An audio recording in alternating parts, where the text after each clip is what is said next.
looked at me, looked at, all my test results were in. I came back. I knew something was off and not well. And he looked at me and said, "You can die at any minute." And I just went, "What?"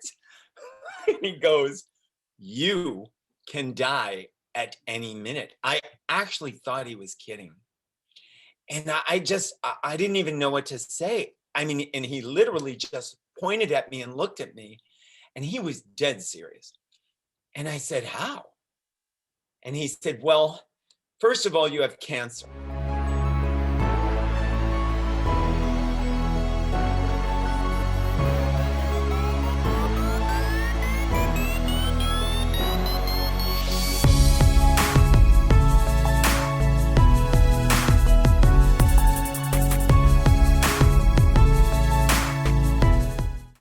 Hi, everyone. My name is Gary Ramsey, and this is your Superior Self. Gary, my man, thank you so much for joining. I'm so excited to talk to you, buddy. I am so excited to be here, Trey. Thanks so much.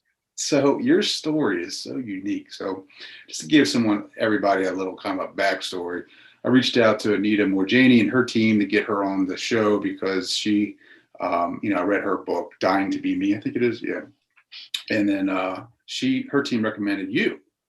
So I followed up on that, followed up on your story, and I was like, yeah, I got to get Gary Ramsey on the show. This dude is legit. His story is very inspiring. Never had an opera singer on here, though. That's the first. First time opera singer. First time for everything. So welcome. Thank you so much. Thank you. Opera singer. How'd you get into that? Well, I've got to be honest. It really came off of my work.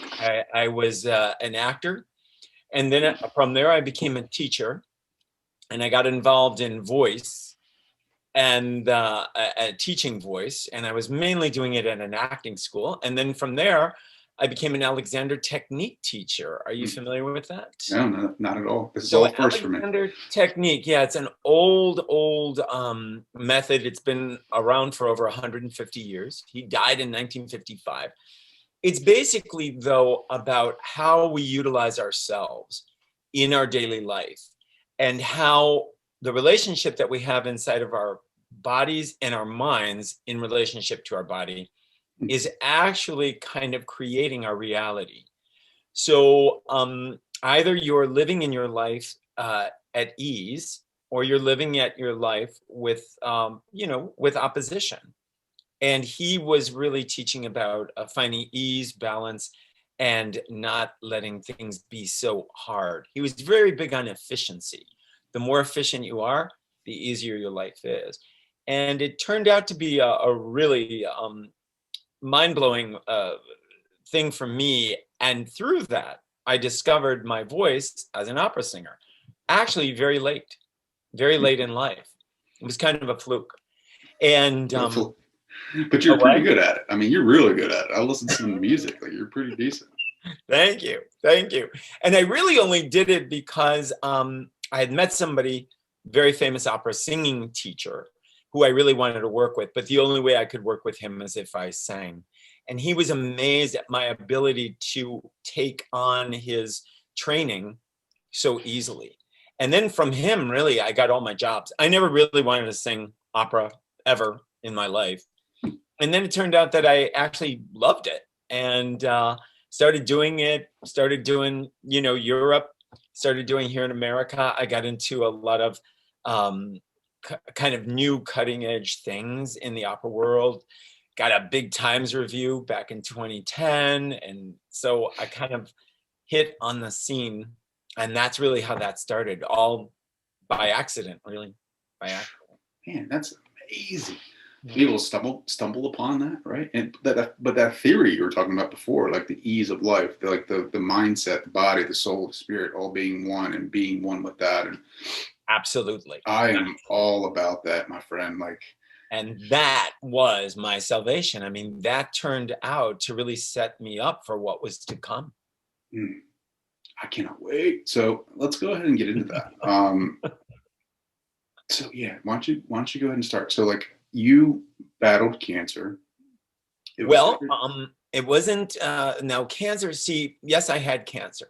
Although, as I was told by my doctor, that was the least of my problems. Not exactly something you want to hear from your This diagnosis is the doctor. least of your problems. Yeah, what he actually said to me, literally, and this is what I told Anita Morjani the first time I met her. She laughed, but he literally looked at me, looked at, you know, all my test results were in. I came back. I knew something was off and not well, and he looked at me and said, "You can die at any minute." And I just went, "What?" He goes, "You can die at any minute." I actually thought he was kidding. And I didn't even know what to say. I mean, and he literally just pointed at me and looked at me, and he was dead serious. And I said, "How?" And he said, "Well, first of all, you have cancer." And he said, "But that's not a problem." I was like, It's not a "Oh, problem. This so I is the have worst. cancer, but that's not a problem." I go, "Okay." And he goes, "What you've got is you've got this huge tumor." He said, "And this tumor is traveling up your renal vein and it's going towards your heart." He said, "It's called a branching tumor. One of your branches has branched in this wild place. It's absolutely gigantic." And he said, "And it's going straight to your heart. If the tiniest piece of that comes off," he said, "it's a highly trafficked fluid area. If the tiniest piece comes off," he said, "it's going to stop your heart. You're going to be dead within, 8 to 10 minutes." So I said, well, what can be done about it?" He said, "Oh, that's the bad news." And that's when I thought I was going to jump out a window. I was like, "That's the bad news." I couldn't even believe he was actually saying it to me. I realized, though, in retrospect, he was really himself in a panic. He was, I think, kind of shocked because, as he said, I was looking really good. I didn't really I had symptoms, but they weren't that serious. But he said, people with your kind of tumor, he said, are usually dead. He said, usually they're already dead. He said, I don't really even understand how or why you're still walking around. He said, but what I can tell you is that this thing can kill you at any second. He said, and there's really not much we can do. It became clear. He told me anything they try, he said, anything they try is going to aggravate this tumor and cause it to, he kept using the word as flake off or rupture, Mhm. particle rupturing, which would stop the heart. And he said, and to be honest, he said, I just don't see how you'll ever even survive a surgery. He said, the chances of you coming out of a surgery to remove this safely, he said, is almost nil. He said, the best thing I can suggest to you is get your affairs in order as soon as possible. Yeah. Hey, what brought you in? Like, what was going on with you to go to the doctor? This isn't like a regular physical, right? Like, Well, no. What had happened is originally I had always had a problem with stones. So I basically thought this was a kidney stone that was starting to occur. And I did have an incident where I passed some blood with it, which is not uncommon with kidney stones. And I went to the doctor the first time, that was my regular doctor. And he said, everything's checking out. There's no problems here. He said, if I were you, what I would do is if anything happens again, just go to a specialist. Don't even bother coming back here. He said, go to a specialist. I said, fine, but nothing really happened. And then a couple of months went by and I had this weird feeling with my stomach, but it was odd. And I had taken an antibiotic for when they usually give you one when you pass a stone in case you got an infection. And I thought it was something with the antibiotic because I usually don't do really well with those. And then it still wasn't going away. So another health practitioner said, why don't you cut sugar out of your diet? It'll flip your stomach. It was probably the antibiotic. Why don't you try it? And I did. And to be honest, I felt fantastic. I felt really good after like the first, maybe 2 weeks, 2.5 weeks. But then I started losing weight, which I expected because I cut the sugar. And then all of a sudden the weight loss seemed to be bizarre. And I thought, wow, that's weird. And then it was one of those things where I thought, didn't I just weigh 3 more pounds yesterday? And then I'm like, no, maybe I was wrong. Maybe the scale's off, maybe this, maybe that. Well, anyway, then it became apparent the weight loss was getting more, and then I passed blood again. And by that point, I had already made another appointment with a specialist. He was a urologist, and which is what I was told to go to. And so I went in there, I did all the tests, and then, you know, we got the test results, and that's when he hit me with, you can die at any minute. Cancer is the least of your problems. And cancer is the 7 minutes, you could be dead. And you know, when he first said it to me, I felt better. I actually felt better for you like knew what was happening. Fleeting moment. I was like, oh, I've got cancer. It's not so bad. And then he says, no, because you're probably going to die and there's nothing we can do.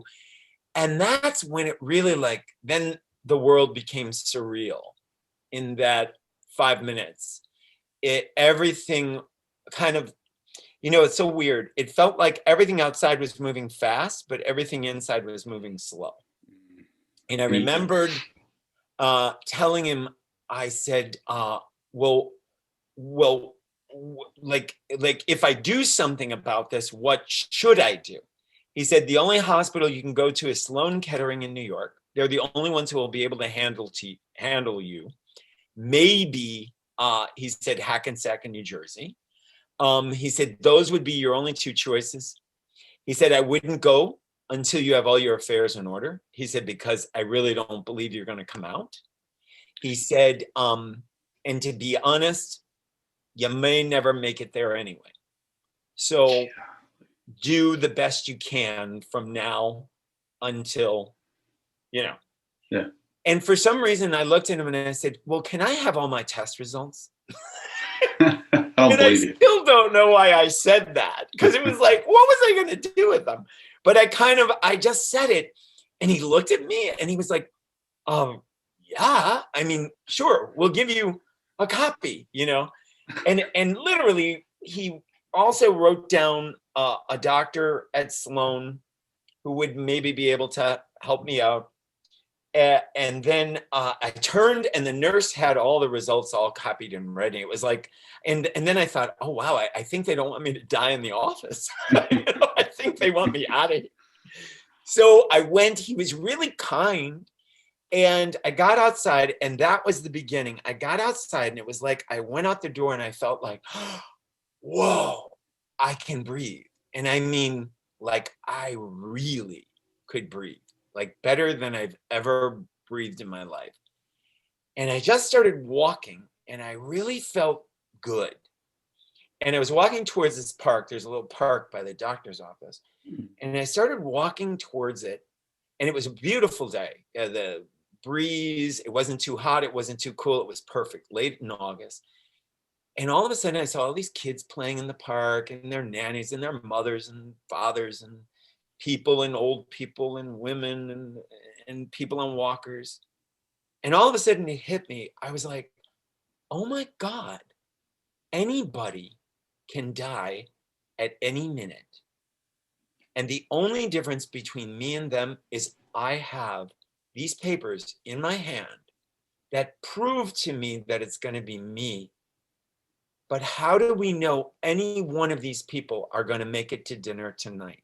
And I got to tell you, Trey, that hit me like a ton of bricks. And I went into a state that I will just always say was like this state of bliss. I felt like, I can't even tell you if I shot more into my body or out of my body, but it was like I was, whoa. And I know at some point I sat down, because that's how I remembered then that I was already sitting on a bench. And I was so blissed out. It was like I thought of nothing, but just this pure, it was almost kind of like feeling like people when they describe when they die. It's this feeling of just like everything was great. And then what woke me out of that was Anita Moorjani. And she is the first thing that came to my head. And it was like she woke me up. I mean, not that she was really there, but it was her story and her essence that kind of woke me up. And I thought, Anita Moorjani. Now, I don't know, do your viewers, do your people know her story? Well, they will. We're going to have an interview set up, but yours will release before hers. So, oh, okay. Yeah, you can. So, yeah. Just very quickly, Anita was a woman who was dying of end-stage cancer. She was stage 4B lymphoma in a major cancer hospital in Hong Kong. She was on her deathbed. She was only given like 40 minutes or 35 minutes to still live. Her organs were failing, and she had a near-death experience, and she came out of it. And she told them that she was going to be fine, to take everything out of her. And the woman is alive today. And there is no medical reason why she should really be alive. Her book I had read, 3 years before my cancer. And when I read her book, I was so inspired because I'd never read a firsthand account of somebody like that. I've read about people who have had those experiences. There's some famous ones, but they never wrote about it. They never became famous. And she was. And I thought of Anita, and I thought, oh my God, she was dying in a coma. Here she was riddled with cancer. She's alive. So maybe something will happen for me. And that was the first thing that woke me out of that state of bliss. And I shot up and I thought, wow. So I guess then I should do something. And I thought, I wonder what I should do. And I honestly was still blissed out. I couldn't think, like, what should I do? And then I remembered the doctor said, you should tell somebody, because nobody knew except me, him, and the tests. And so he said, and I thought I should call my sister. So that's how it started. I, put a call. I started telling people. And of course, no one would believe me. It was really hard. I realized that just telling somebody that diagnosis was almost next to impossible. It took me longer to explain it than it actually did to accomplish what I needed to do. And then finally, I did make calls. I was going to do an opera in Dallas, Texas, as a matter of fact. I had to call the producers. I canceled that. They were in complete shock. And then as I finally arrived home, and this is a while, this has already took probably about an hour and a half. I put the key in the door, and it hit me about Farrah Fawcett. I remembered Farrah Fawcett. And you might say, like, why? Well, when Farrah had her cancer and she was dying, she was very, very sick, they flew her to Germany. And I remembered, I was puzzled by that. And I had asked a friend, and that's what I remembered. A friend, I said, why would they fly a dying woman to Germany? And they said, oh, Germany has some of the top cancer treatments in the world. So all of a sudden it popped to me, why don't I go up and research Germany? Well, like, why don't I just fly up the stairs, and maybe there's something in Germany that they don't have for my tumor. And I thought, but what's the odds of, how am I going to do this? But I didn't care. And I got on and I started going through Germany. And I'm going through these clinics, cancer clinics, and all of a sudden a pop-up comes up on the right side of the screen. And it's this beautiful, it looked like a palace. I actually thought it was a palace. And I looked at it and I thought, oh my God, if I'm going to die, that's where I want to die. And do you know that place was a medical clinic in Mexico? Really? I couldn't believe it. And when I checked it out, I started reading. I thought, oh my God, it's a medical clinic. And then as I started reading, they dealt with cancers. And I'm thinking, oh shit. And then I was getting like, this is unreal. This is just too unreal. So I hurried up, I clicked on it. There was a number. And I thought, well, why not call? I mean, he's telling me nobody can handle me except for Sloan, and they're going to kill me. So what have I got to lose? Call up Mexico. sounds like a nice place to go anyway, so maybe I'll just go, what the hell? So I call on them up. A woman answers the phone. They have a connection here in the States. And her name was Micah. And I'm explaining to her about, I have this deadly tumor. Da, da, da, da. She goes, yes, we are familiar with those. And I said, what? And she said, we're familiar. I said, well, I was told these are unusual and that they don't happen a lot. And she said, yes, that's true.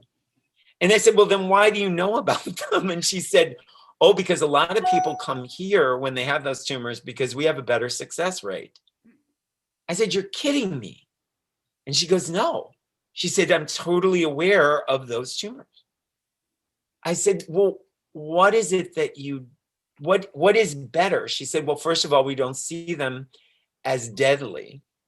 And we don't just operate on them like they do in the States. She said, generally, if you just operate on the tumor, it fractures and the person dies. And I said, well, what do you do? And she said, well, we do a variety of treatments, pre-treatments, to try to stabilize the tumor. So I was like, stabilize the tumor? What's that? She says, well, we try to make it angry. We try to make it upset. And when tumors get upset, they start to kind of contract on themselves and they get tighter and tougher and they're not as fragile as your tumor sounds like it is. I said, you're kidding me. And how are you going to do this? And then she explained it's through diet, it's through this, it's through that. You have a whole team of doctors, blah, blah, blah, blah, blah. Well, I'm like, by this point, I'm like, well, I mean, I don't think I have a choice. I was like, I mean, sign me up. Mm-hmm. She said, well, but the problem is we need all of your medical records. And I go, I've got them. Like, they're right here. I've got them. Talk about fate. Oh my God. And she even said to me, she said, oh my God, that was so astute of you. Most people don't take them. I said, I know. I don't know. I didn't know why I asked the doctor, but I asked him for the records. I wanted a copy. And she said, this is going to save a lot of time and da, da, da. And she said, you're in such a good spirit. And I said, because I'm just on this high. And she was like, well, when did you find out about this? And I said, yeah, like about 2.5 hours ago. She's like, whoa, you are really in a good place. And I was like, I feel great. She said, well, sir, I'm going to tell you something.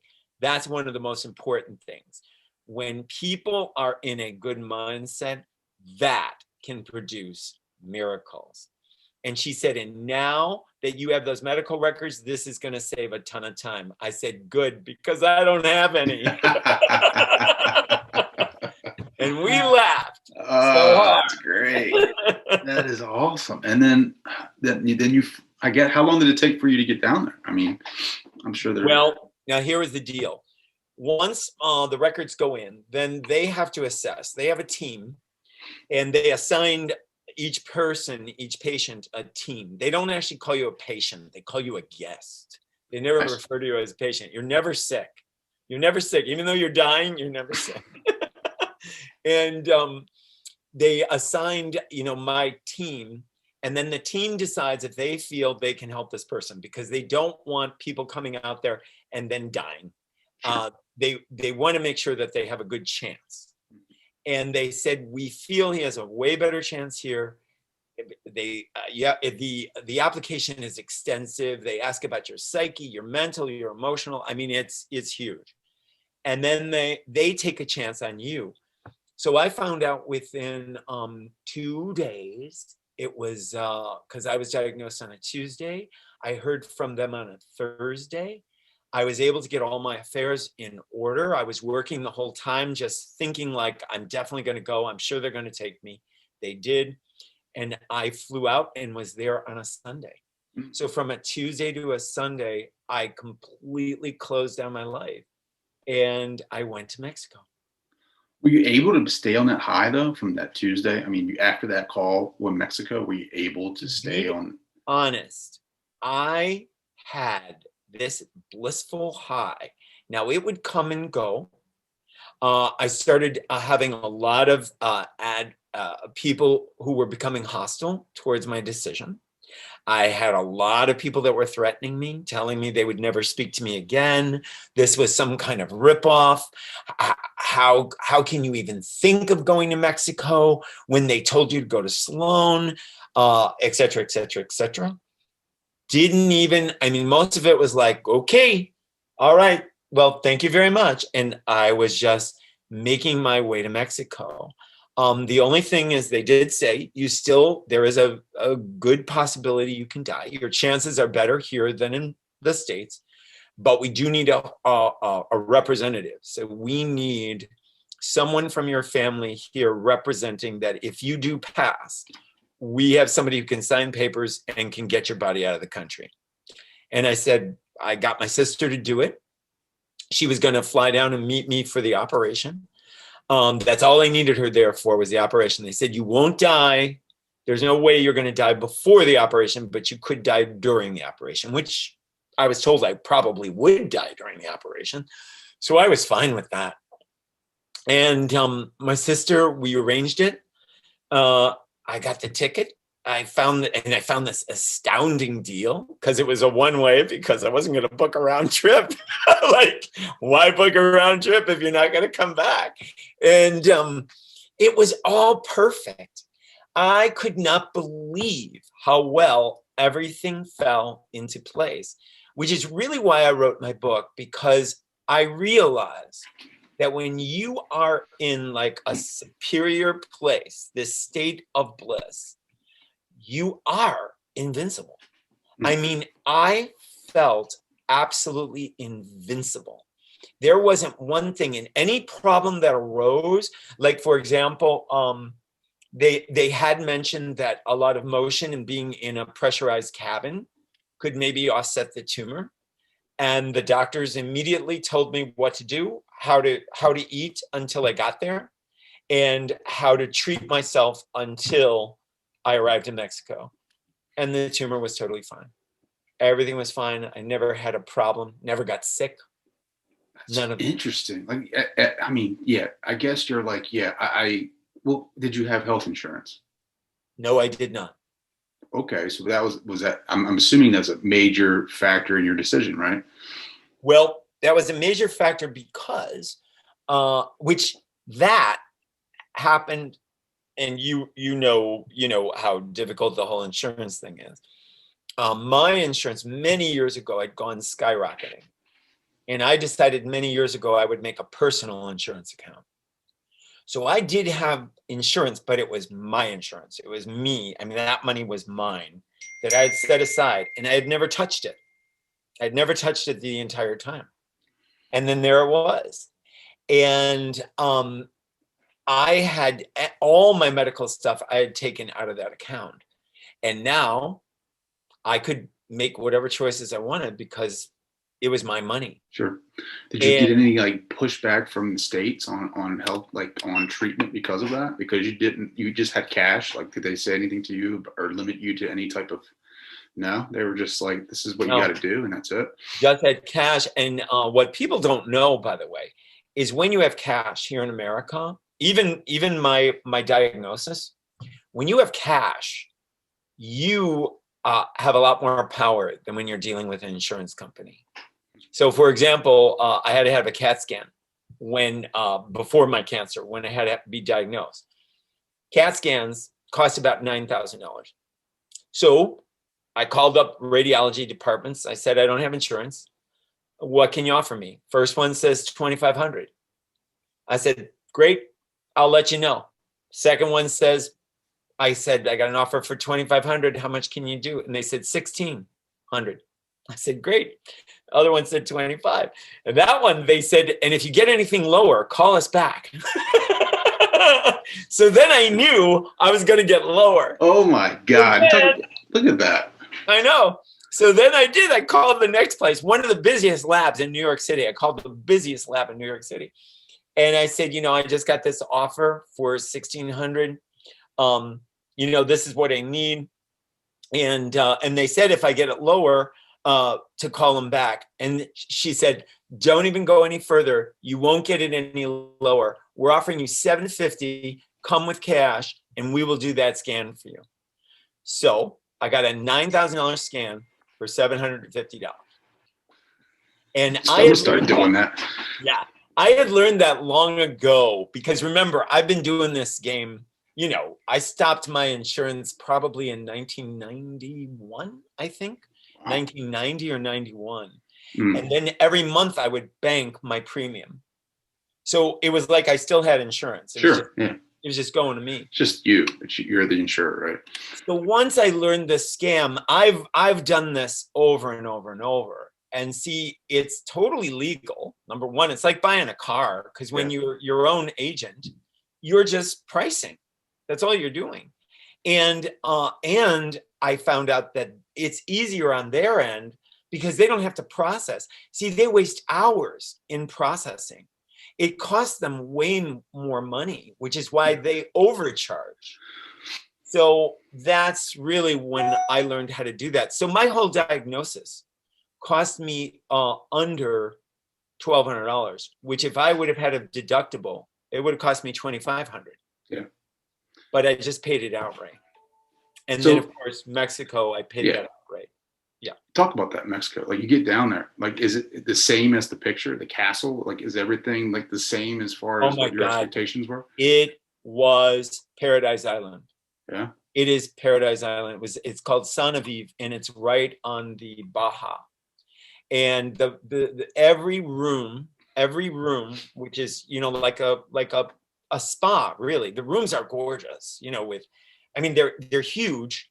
Every room has a balcony, and every room for the guests faces the ocean. There is not one room that doesn't face the ocean. You get your private room, and then within your room, you have a guest room in case, like me, I needed my sister to come down. That's her room off of my room, which is a smaller room, but I mean, the room was huge. You know, I had a living room. I had this beautiful terrace, huge double doors. You know, it was just fantastic. Yeah. And they take care of everything.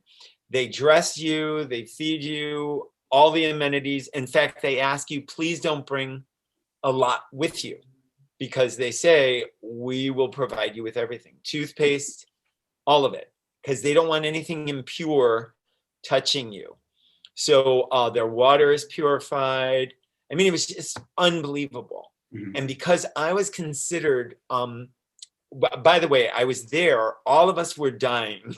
I was there, every person I was with, they were either terminal or like me, dying. I was considered a high risk, however, because I had this, this thing that could rupture. So, and you know, when you're there with all of these people who are basically in dire circumstances as well, you start really learning a lot. And I started seeing how healing really works. It has a lot to do with mental. It has a lot to do with emotional. It has a lot to do with spiritual. It has a lot to do with also how you're seeing the physical and what they're doing for you, and how you're working with it or working against it. They do offer all kinds of modalities. But with me, they really wanted to stabilize this tumor. And that's what they kept calling it. We're going to stabilize. And they wanted to stabilize it without killing me. And unfortunately, they had to starve it. And to starve it, they were nourishing me with really good stuff, but it was devouring me. So then the real game became, can they keep me healthy enough for the surgery and still weaken the tumor, or actually strengthen the tumor? The tumors get stronger when they have to work harder. Sure. But they didn't want it to break apart. So I dropped a lot of weight. I went down to like 136 pounds. I was a little below 4% body fat. Wow. And then they went in to do the surgery because they saw a window of opportunity to do it, and it worked. How long was the surgery? Did it. And the surgery, they said it was one of the fastest of these kind they'd ever done. It was a little over 3 hours, and they couldn't believe it. They said that your tumor came out like a baby. They said, because a baby's not attached, you know, other than the umbilical cord, it's not attached. It comes out. They said yours did the same thing. It just literally just came out, and it didn't rip, nothing tore. They said there was no blood. They said it was a perfect surgery, perfect surgery. So the tumor comes out, but you still have cancer. I still had cancer. So how do you treat that, or how do you rectify that? Like, I mean, you said that they had remedies for that, right? Well, yes. Now they do chemotherapy, but that's what I was expecting, because they can do Western modality as well. And then when I went into the conference, they took my kidney and the tumor, they shipped it off, and they said they wanted to examine it. And I was like, all right, you know, I didn't care. And then all of a sudden, when I went back in to see the doctor, after I got back up and moving, and I did really well, really quickly, they said, I said, so what are we going to do about the cancer? And they said, we're going to put you on a serum. And I said, a serum? And they said, yeah, we broke down your tumor of your kidney, and they're going to make a serum out of it. I said, well, what is the serum? And they said, well, it's things that the tumor was made out of. And what we're going to do is put that into a serum, and we're going to re-inject it into your body. And what's going to happen is you're going to become immune to that cancer so that it can never metastasize. And I was like, what? And they were like, yeah, you will be immune to it. Like, you won't ever be able to catch that cancer again. What? And I was like, what?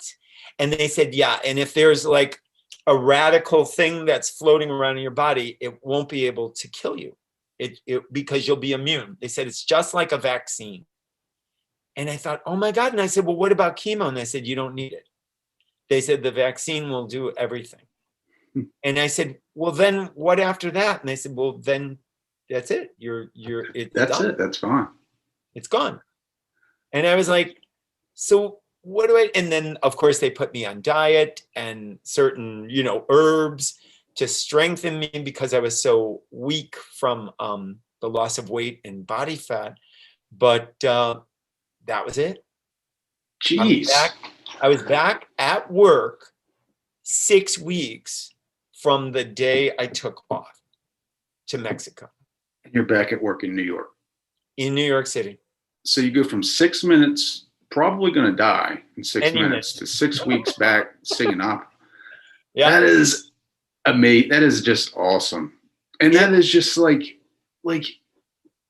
I just love how, like, in that moment of like the worst news of your life that you could possibly get, you could die walking out of the hospital. Mm-hmm. You had this vision of looking at it differently than some people. Like, it was like this, like you talk about the bliss, you talk about the higher consciousness feeling, that happiness that Anita talks about in her book, that love, that oneness, right? Like that, just, I can't word it other than bliss. Yeah. You chose to use that and energize yourself to the point where like the universe is like throwing you clues, right? Like you got the Anita idea. You're coming into your house and you think about what you said to your friend about Germany, and next thing you know, you're researching Germany, right, for treatments, and then you come across Mexico. And who would have thought? Like, me personally, I'm thinking if you go to Mexico for any type of surgery, you're coming back with missing body parts and things on the black market. Like, I'm not relating Mexico to being like a cancer location where they're going to cure me. But it sounds like like you said, they have a different viewpoint on the healthcare system down there. Yeah. Like, it's not like we're trying to catch up to this thing. We're like trying to like you said, just take a different approach to it, different mindset. That's right. And that's really what hit me. It was a different perspective. And I thought, oh my God, isn't that like everything? It's you look at something and you can look at it from a different perspective. Is the half of a glass of water half full, half empty, or is it just a half a glass? What is it to you? What is your perspective on it? It's always a half a glass of water. So now what is it? Is it life-saving? Is it life-threatening? Is it disgusting? Is it spectacular? And that's really when I realized that this whole healing game is so much about perspective. And I do realize, like my wonderful diagnosis, you could die at any minute. A lot of people I met, especially from the States when I was in Mexico, were given equally horrible death sentences, basically. I mean, that's what almost all of us there had gotten, death sentences. There was no positive sentence. Mexico was giving you more of an uplifting perspective. And that, yes, you might die. And they didn't say I wasn't going to die, but they showed me where that could be averted if we could manage this tumor in a different way. Whereas the States was basically saying, no, there's nothing we can do. If we touch you, you're gonna die. And that was the mind-blowing part, a perspective shift. And when you really think about it, let's be real, that's how different countries are. I mean, they have different perspectives on all kinds of things, the way to live, the way to eat. They have different perspectives on food, on all of that, on the economy, on cost of living. It's all a perspective. And that was the most powerful thing really for me. And that's what I now help people with who have cancer. I try to see if I can help them to kind of raise their consciousness a little bit and see it from a broader place. Even if it's a death sentence like mine, it doesn't mean you're really going to die. And if you are going to die, one thing I was adamant about is I was going to make it a great death. I was not going to die a victim. I was not going to die in fear. And I was not going to die having a bad time. That was not going to happen to me. It was like I was going to be in a great place. And so that's my big message to people. And so you wrote a book, though. Your book is called Bliss, and you talk about your story, and you talk about the mindset, you talk about your perspective and how your body can come back from something like cancer, right? Like, so when you're working with these people that have cancer, what are you helping them? Like you talk about raising their consciousness. Is this like through meditation? Is this through like? Well, it's a variety of things. But first I have to see where they're at. Like first I have to get, why are they contacting me? What are they looking for? Sometimes they're just looking for information. Sometimes they're looking to ask me different things. And I've had all kinds of people. Sometimes it's not the person sick because they're so sick, it's a family member that's contacting me. So sometimes I'm dealing with those people. But first, I try to get a perspective. Okay, where are you at? Why are you contacting me? What is it that you're looking for? Where is everything at? And then we start to go from there into, I ask a lot of questions. And I try to find out, well, how do you feel about your diagnosis? Or what are you thinking about? See, because it's not so much me telling them something, it's more about them discovering what's going on within them. The one thing I did learn, especially because I went to Mexico, like you had mentioned, most of my friends thought I was going to go out, they were going to steal my body parts, they were going to murder me, it was going to be like China, they're going to harvest my organs and then they're going to dump me in the ocean somewhere. And I realized that people who are ill, and I won't even say cancer, just people who are ill, they have a lot of pressure around with the people who love them. And I think the people around them really do love them, but people around them have a tendency to need the person ill to do what they would be doing. They do not take in consideration the person that's actually sick. They take in consideration themselves in relationship to the person who's sick. It became more and more apparent to me. It's really bad when it's husband-wife teams where the husband's thinking one way, the wife is thinking the other way, or vice versa. It's really bad when it's children, parent.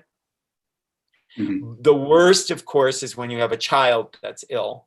The children, because the parent is the only way for the child to survive.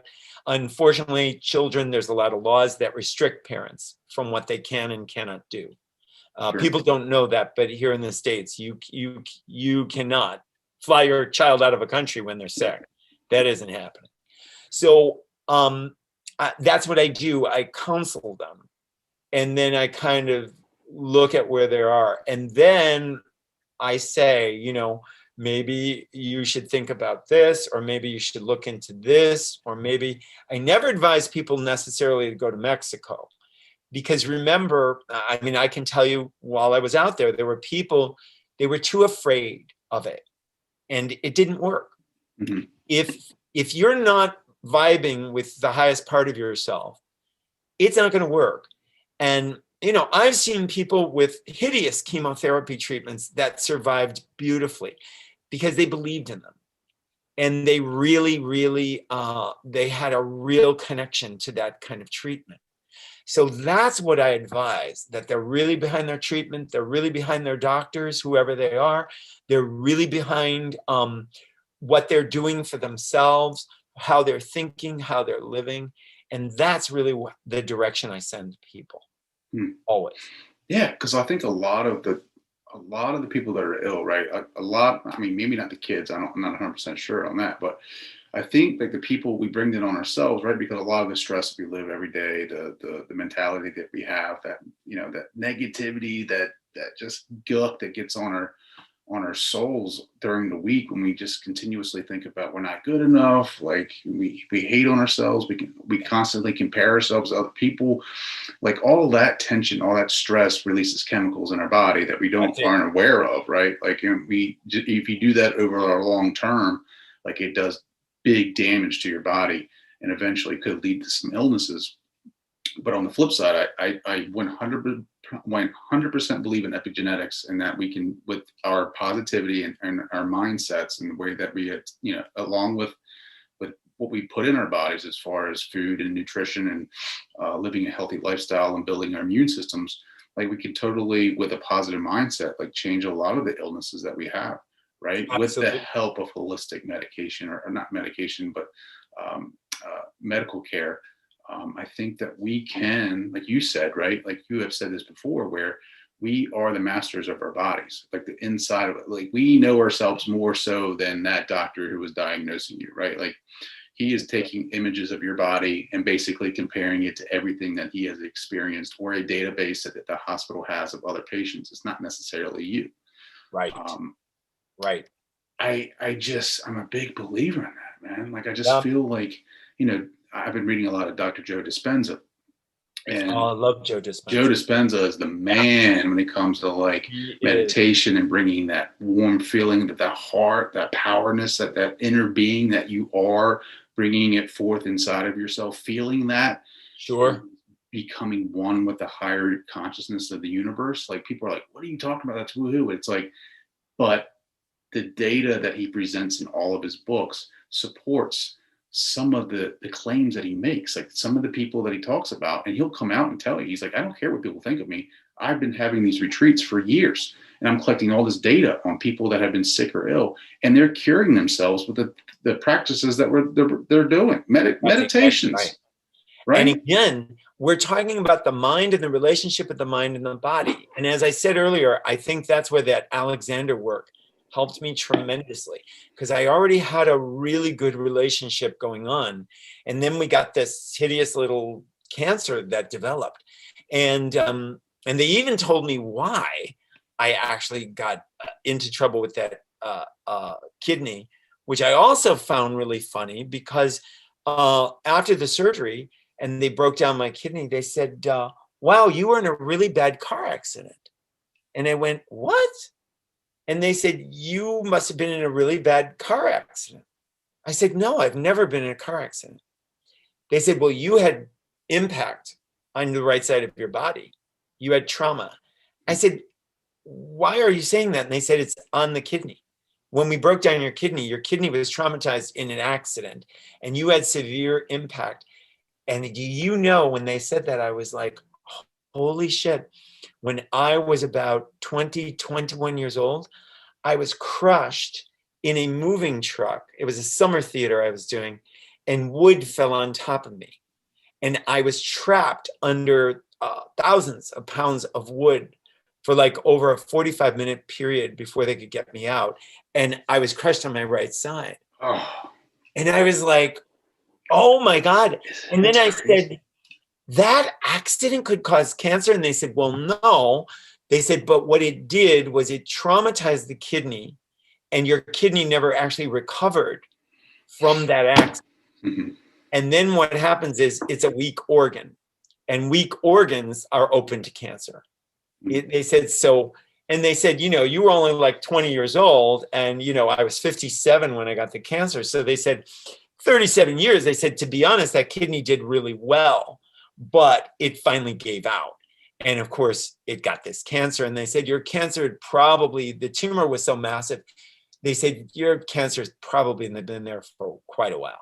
They said, it's probably been going on for years, but it never caused you a problem.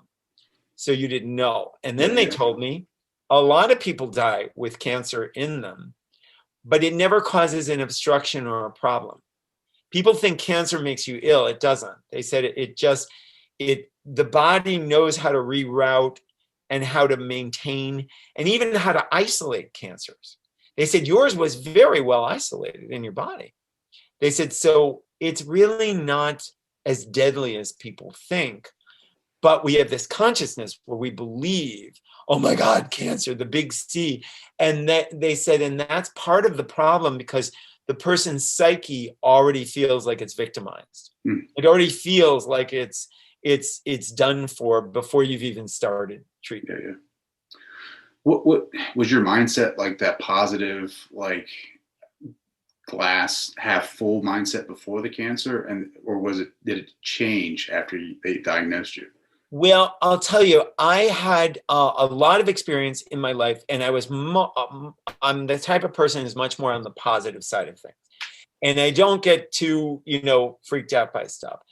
When I got the diagnosis, and when here in the States, I was pretty convinced that I would die, but I was so blissed out, I didn't care.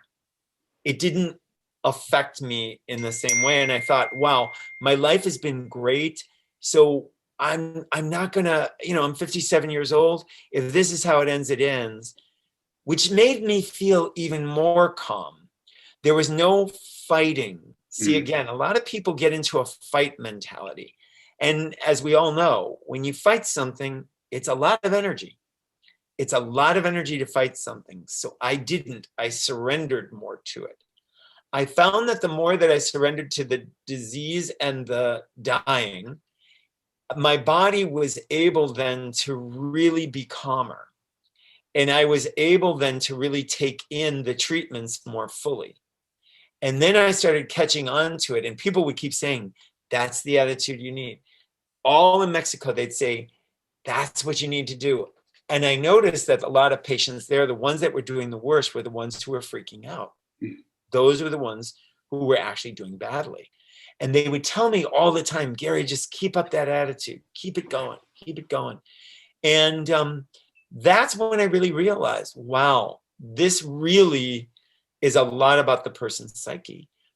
But I will say, all the people that I was surrounded by in the States, including the doctors, were hysterical. Even my friends, everybody here in the States. When I got to Mexico, it was like a breath of fresh air. It was like, thank God, I now can either heal or I'm going to die at peace. I don't care which it is, but I am not going to be a raving maniac. That's not happening. Your story is just so beautiful. Gary, how can people get your book, Bliss, and how can they reach out to you and find out more about you? Okay, well, Google is always the greatest thing. My book is on Amazon, and I self-published because this topic is not popular with publishing companies. So, because I touch on a lot of different things in it. I do talk about insurance. I do talk about my disease. I do talk about the problems I met along the way and then how I dealt with those problems. Because there were problems. There were, things that became pretty sketchy there for a while. And also how my feeling of bliss, would rise, and then all of a sudden something would happen and it would crash, and how I kind of maintained it, and how I use my mind and my body to kind of stay in that really great space. In the zone. Yeah, I like In the that. I zone. love that. I love In that. that healing zone. And that's really why I wrote the book, because I met Anita. She heard my story. I did an interview with Anita, and that went huge. Yeah. And I started getting so many people contacting me that I couldn't really, I couldn't devote to each person what I'm devoting, here on this interview. So what I did then is I wrote the book instead. And that was my gift.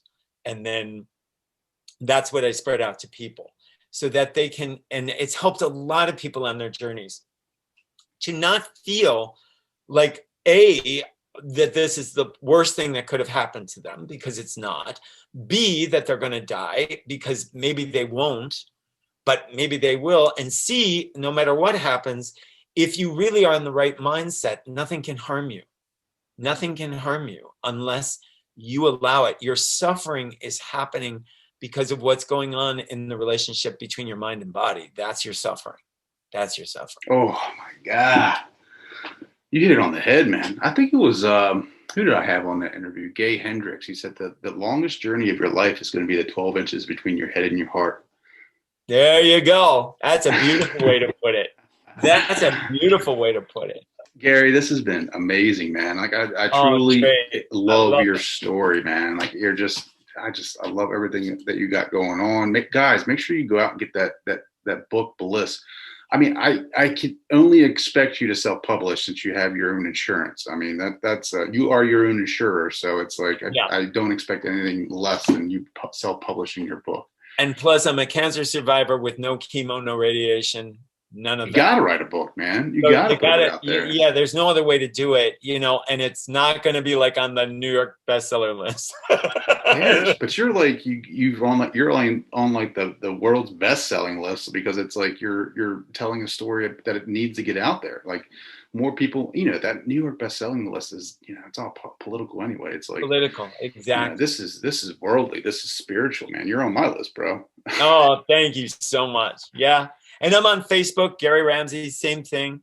And, Instagram, Ramsey Bliss. So it's out there, and pretty much if people Google, they'll see, where I am, interviews, all of that kind of stuff. Awesome. Gary, thank you so much for joining the show, man. This has been amazing.